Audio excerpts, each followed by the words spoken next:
There was a conference at Asilomar that made headlines around the world. The brightest minds of artificial intelligence converged on Asilomar, and a reporter asked them a question. When will this fabled singularity take place? When will the machines take over? When will machines become smarter than us? Well, the answer was quite interesting. Among the top people assembled in one place, the answers were anything from 20 years in the future to 1,000 years in the future, with some AI experts saying never. Some people put it at 2029. They even give you an exact date. 2029, that's going to be the moment of truth, that one day a robot will wake up in the laboratory, look around, and say, I am aware. I'm just as smart as you. In fact, I could be even smarter if I put a few more chips in my brain.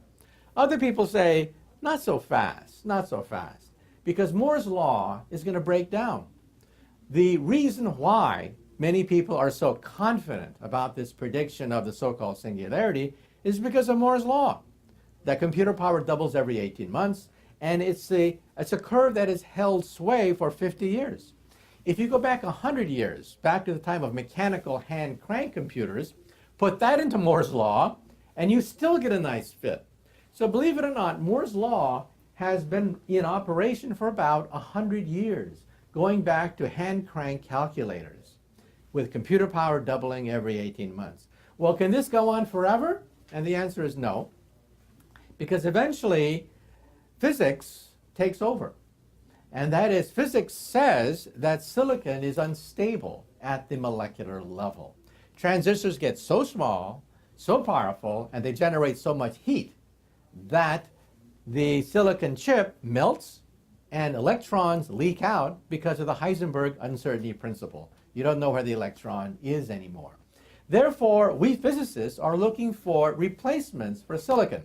The post-silicon era will be about 10 to 15 years in the future. Silicon Valley could become a rust belt. Think about it. Every Christmas, your PCs, your computers, your gadgets will be just as powerful as they were the previous year. And then the question is, are you going to buy?